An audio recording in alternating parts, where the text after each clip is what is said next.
السماوات والارض فی ستۃ ایام، جان لو تمہارا پروردگار وہ اللہ ہے جس نے پیدا کیے آسمان اور زمین 6 دنوں میں۔ ثم استوى علی العرش، پھر متمکن ہوا ہے عرش پر۔ اب یہ عرش بھی جیسا کہ میں عرض کر چکا ہوں یہ بھی آیات متشابہات میں سے ہے۔ اس کی کوئی حقیقت بھی ہو سکتی ہے کہ کوئی واقعتاً مجسم کوئی شے ہو، کوئی چیز ہو فی الواقع کسی جگہ پر ہو، اور یہ بھی ہو سکتا ہے کہ اس سے مراد محض استعارہ ہو، واللہ عالم۔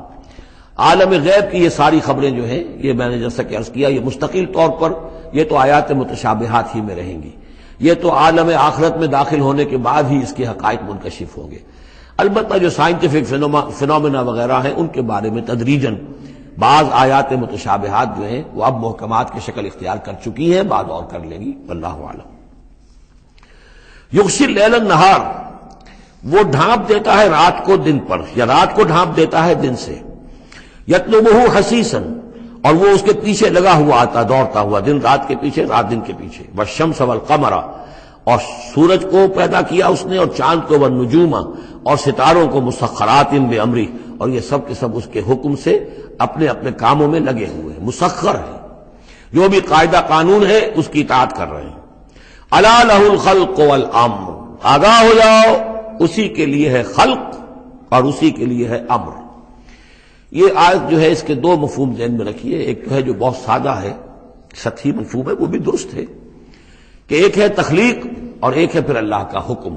کائنات اس نے بنائی اور اب اس کا حکم ہے یہ کرو یہ نہ کرو، یہ اوامر ہے یہ نواہی ہے یہ شریعت ہے۔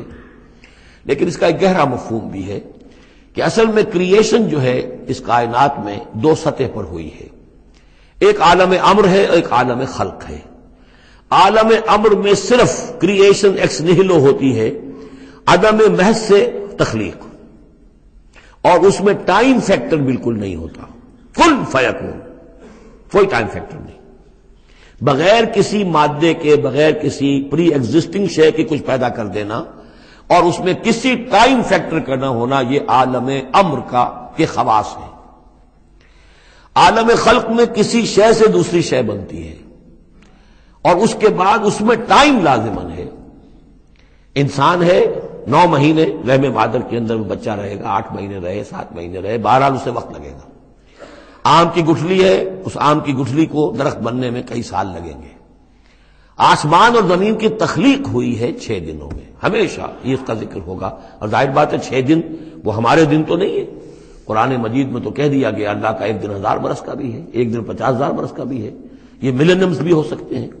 تو اللہ تعالیٰ نے بنایا ہے آسمان اور زمین کو 6 دنوں میں، تاحال یہ 6 دن ہمارے لیے یہ بھی آیات متشابہات میں سے ہے۔ لیکن میں سمجھتا ہوں کہ 6 دن اور 7 آسمان، یہ تو زیادہ دیر نہیں گزرے گی کہ انشاءاللہ ان کی حقیقت منکشف ہو جائے گی سائنس کی مزید اکتشافات کے ذریعے سے، اور یہ آیات متشابہات کے دائرے سے نکل کر آیات محکمات میں آ جائیں گی۔ لیکن یہ کہ اصل بات جو ہے وہ یہ ہے کہ خلق اور امر، اب امر، عالم امر سے متعلق نوٹ کر لیجئے صرف 3 چیزیں ہیں: ارواح انسانی، روحا من امرنا، یسألونک عن الروح قل الروح من امر ربی۔ ملائکہ عالم امر کی شے ہیں اور وحی عالم امر کی شے ہے۔ 3 چیزیں ہیں جن کا تعلق عالم امر سے ہے، لہذا فرشتے کے یہاں سے لے کے اور 7ویں آسمان تک جانے میں کوئی ٹائم نہیں لگ سکتا۔ اسی طرح روح انسانی بھی یہاں سے لے کر 7ویں آسمان تک جا سکتی ہے بغیر کسی وقت کے۔ روح انسانی کا بھی وہی معاملہ ہے جو فرشتے کا ہے، اس لیے کہ یہ عالم امر کی چیزیں ہیں، اور عالم امر میں ٹائم فیکٹر سرے سے ہے ہی نہیں، کن فیکون۔ البتہ عالم خلق کے اندر وقت لگتا ہے، سفر ہوتا ہے تو سفر میں وقت لگے گا، تخلیق ہوئی ہے تو اس میں وقت لگا، تو یہ ہے اس کا ایک گہرا مفہوم۔ لیکن بہرحال یہاں پر اب دیکھیے یہ قرآن مجید کا اعجاز ہے، ایسے الفاظ استعمال کرتا ہے کہ عرب کا ایک بدو اس پر سے گزر جائے گا تو اس کو بھی کوئی پیچیدگی نہیں ہوگی۔ الا لہ الخلق والامر، اسی نے پیدا کیا، اسی کا حق ہے کہ حکم دے، بات صاف ہو گئی اور صحیح ہے، کوئی غلط بات تو نہیں ہے۔ وہ اپنی ذہنی سطح کے مطابق اس نے اس سے لے لیا، ہدایت پا لی، مطمئن ہو گیا، چل پڑا۔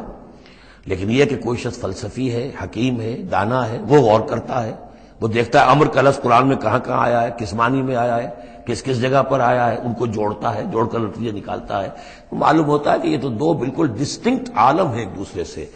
عالم خلق، عالم امر، اس کے قوانین تو علیحدہ ہیں، نوامیس علیحدہ ہیں، ان کے ضابطے علیحدہ ہیں۔ تبارک اللہ رب العالمین، بہت بابرکت ہے اللہ جو کہ تمام جہانوں کا رب ہے۔ ادعوا ربکم تضرعا وخفیا، پکارتے رہا کرو اپنے رب کو گڑ گڑاتے ہوئے، عاجزی کے ساتھ اور خاموشی سے، چپکے چپکے۔ بڑی بلند آواز سے دعا مانگنا پسندیدہ نہیں ہے۔ انہ لا یحب المعتدین، یقیناً وہ حد سے گزرنے والوں کو پسند نہیں کرتا۔ ولا تفسدوا فی الارض بعد اصلاحها، اور دیکھو زمین میں اس کی اصلاح کے بعد فساد نہ مچاؤ۔ وادعوہ خوفا وطمعا، اور اللہ کو پکارا کرو خوف کے ساتھ اور طمع کے ساتھ۔ یہ دوسرا ہو گیا، یعنی دو کمپوننٹس ہوئے۔ اللہ کو جب پکارو تو پہلی دو ڈائمنشنز کیا ہیں کہ پکارو گڑ گڑاتے ہوئے اور چپکے چپکے دل میں، اور دو مزید ڈائمنشنز کیا ہیں، خوف و طمع۔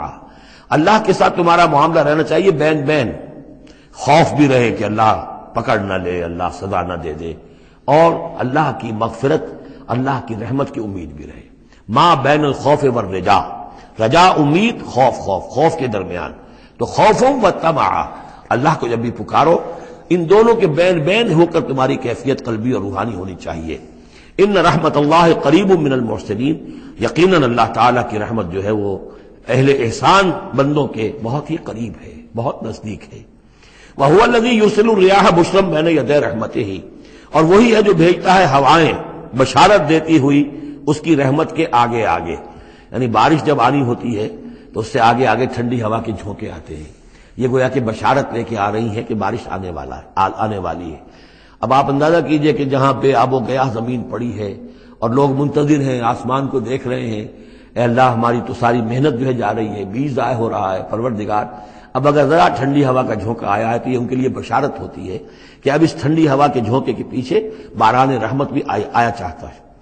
یرسل الرياح بشرا بین یدی رحمتہ حتی اذا اقلت سحابا ثقالا، یہاں تک کہ جب وہ ہوائیں اٹھا لاتی ہیں بڑے بڑے بھاری اور بادل، اب یہ بادلوں میں کتنے کتنے ٹن پانی ہوتا ہوگا جو آ رہا ہے زمین پر گرتا ہے، اس کا کوئی حساب کتاب کیا جائے، کتنے بھاری بادل ہیں یہ، لیکن یہ ہوائیں ان کو لیے پھر رہی ہیں، روئی کے گالوں کی طرح اڑائے پھر رہی ہیں۔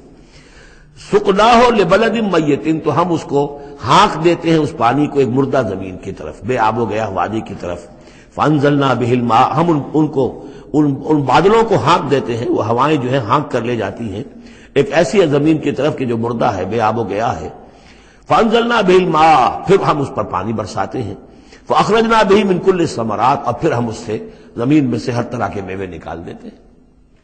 اور کچھ نہیں تو گھاس ہی ہو گئی، چراگاہی ہو گئی، اور اگر آپ نے کچھ بیج ڈالے ہوئے تھے یا یہ کہ بیج پڑے ہوئے تھے کسی باغ کے اندر، اوپر سے گر گر کے اس کے پھلوں میں سے وہ خود بخود پھوٹیں گے، اور وہ جو اللہ تعالیٰ کی طرف سے جو ہے وہ زمین کے اپنے خزانے نکال دے گی۔ کذالک نخرج الموتیٰ، یہ ہے اصل جو تشبیہ دی گئی، اسی طرح ہم مردوں کو نکال لائیں گے زمین سے۔ یعنی زمین مردہ ہوتی ہے، کوئی اس کے اندر زندگی کے آثار نہیں ہوتے، کہیں کوئی وہ جو ہے کوئی بھی آپ دیکھیں کوئی ہریاول نہیں کوئی، بلکہ وہاں پہ بسا اوقات تو ایسی ویرانی ہوتی ہے کہ کوئی آپ کو چیونٹے بھی نظر نہیں آتے، کوئی حشرات الارض نظر نہیں آتے، کوئی پرندے بھی آس پاس نظر نہیں آتے، کچھ نہیں، کوئی زندگی کے آثار نہیں۔ بارش ہوتی ہے، اس کے بعد یہ کہ اب آپ کو دیکھتے ہیں چلت پھرت ہے، ایک دم جو ہے زمین جو ہے اس نے بھی ہریاول ہرا جو ہے وہ گہنا پہن لیا ہے، اس کے ہرے ہرے کپڑے سمجھیے کہ وہ دلہن جو ہے آراستہ ہو گئی ہے، اور پھر اب چرند پرند بھی آ گئے ہیں، زندگی، مگر اب زندگی ہی زندگی ہے، معجزاً ساقی۔ تو اسی طریقے سے یہ زمین کے اندر پڑے ہوئے مردے جو ہوں گے، یہ بھی گویا کہ بیج کے مانندے جو زمین میں پڑے ہوئے ہیں، ہمارا حکم آئے گا اور یہ پھوٹ کر نکل آئیں گے۔ کذالک نخرج الموتیٰ لعلکم تذکرون، تاکہ تم نصیحت اخذ کرو۔ والبلد الطیب یخرج نباتہ باذن ربہ، اور جو اچھی زمین ہوتی ہے زرخیز، وہ اپنے رب کے حکم سے اپنا سبزہ نکالتی ہے، اس میں سے نکلتی ہے پیداوار۔ والذی خبث، اور زمین ایسی بھی ہوتی ہے کہ جس میں روئیدگی ہے ہی نہیں، زرخیزی ہے ہی نہیں، جو خراب زمین ہے لا یخرج الا نکدا، وہ کچھ نہیں نکالتی مگر کوئی ناقص سی چیز نکال دے گی، جھاڑ جھکاڑ کچھ ہو جائیں گے۔ یہ نکد جب لفظ جو پنجابی میں سرائکی میں استعمال کرتے ہیں، یہی اسی لفظ کی نکدہ، بڑی ردی شے، بڑی گھٹیا شے۔ کذالک نصرف الآیات لقوم یشکرون، اسی طریقے سے ہم اپنی آیات کو گردش میں لاتے ہیں ان لوگوں کے لیے کہ جو ان کی قدر کرنے والے ہوں۔ بارک اللہ لی ولکم فی القرآن العظیم ونفعنی وإیاکم بالآیات والذکر الحکیم۔